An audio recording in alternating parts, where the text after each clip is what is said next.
Ah! Oh my goodness. My name's Brittany. Welcome to Skunk at a Garden Party's YouTube channel. We're also on Instagram, so make sure you follow over there. Today I'm giving you an update on my 2020 garden. It is out of control. If I felt overwhelmed in the first video, I'm definitely feeling 10 times more overwhelmed right now because things have just exploded and gone crazy. So here's that tiny little cucumber plant that is now a massive cucumber plant. I'm actually going to grab some cucumbers off of it for lunch today, so I'm going to show you that.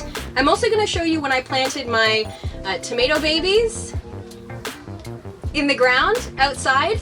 I'll show you how far they've come since then. I also did a little bit of changes in the garden too. I had tomato cages and some wooden stakes in the ground for the tomatoes. I thought that they weren't really working out too well, so I went to the hardware store and I grabbed these really big long wooden sticks because I'm growing indeterminate tomato varieties. Now, indeterminate and determinate are two different, obviously. The indeterminate don't have any set height that they grow at. They're going to keep producing fruit all season long, and I'm in Canada, in Ontario, so that means right up until fall, winter.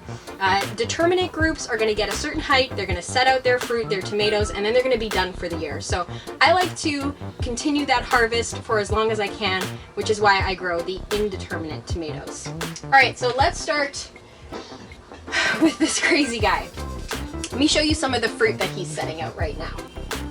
So here's where I had you set up on the tripod, and here is where the cucumber plant is growing.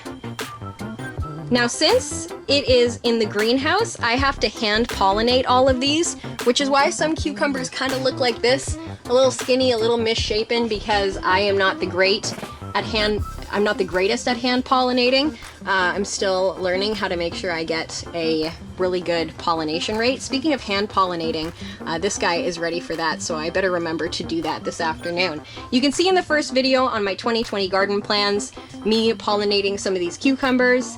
So if you're looking for that, go and check out that video. All right, let's pick this big guy right here.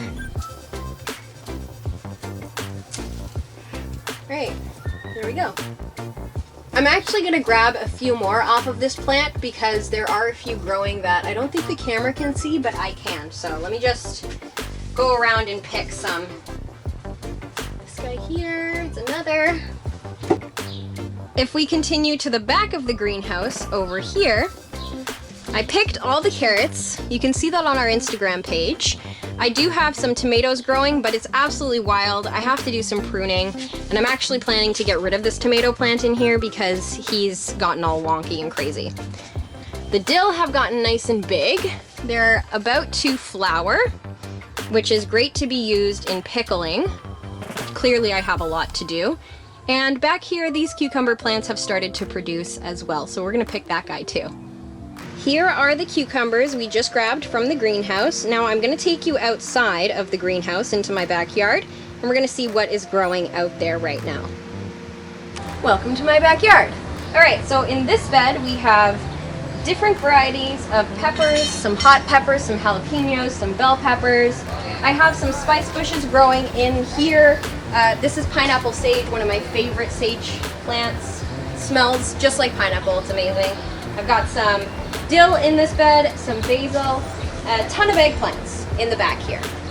In this bed to my right, we've got 3 tomato plants, some marigolds, some spices, oregano, thyme. I have some flowers and cilantro growing here in the center.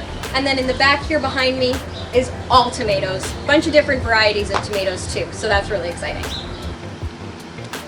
Along the side of my fence, I planted mostly cucumbers.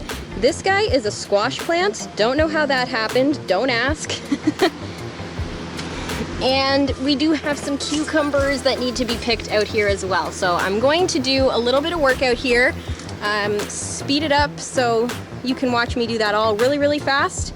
And I will update you on what we've gotten from the garden today once I am finished doing some pruning.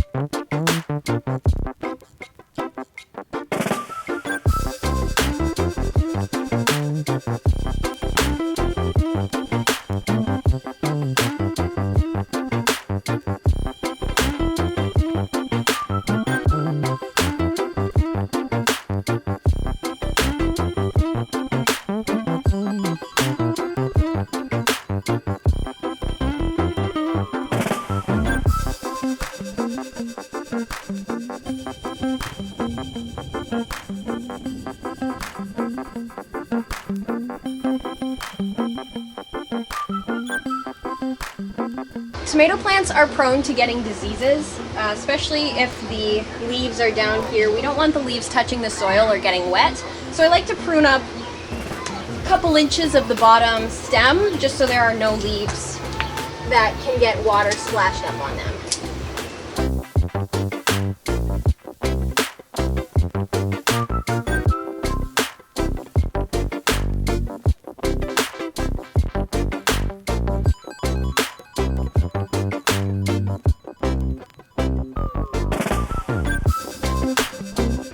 Another quick lesson for you today about pruning tomato plants.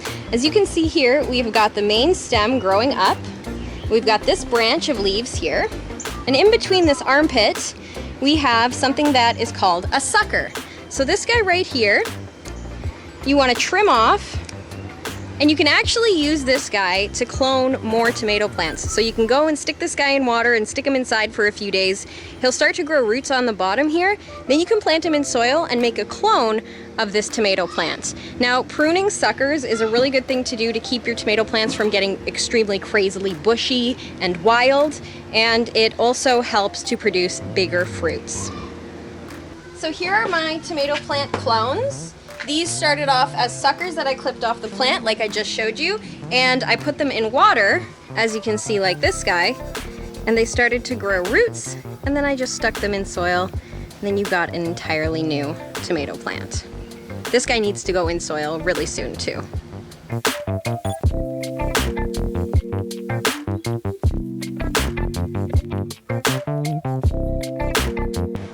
If you just take a walk around here, you can see lots and lots of beautiful tomatoes. Some over here looking like they're ripe and ready for the picking as well. So I think we'll grab those guys and give those to my mom because she's a huge tomato fan. All right, so I'm happy with how we've pruned up the tomato plants today. Now I'm gonna move on to the back fence and we're gonna prune up some of the cucumbers.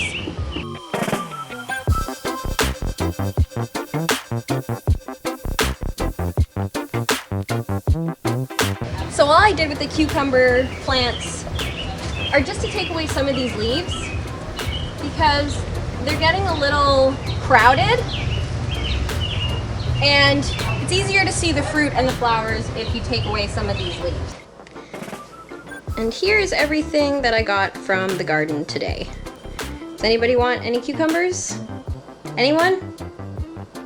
Thanks for checking out my 2020 garden update. I think I'll have 1 or 2 more updates for you, seeing as it is just about July. We still got a few more months here of growing, so things are just gonna get bigger and more overwhelming. Lucky me.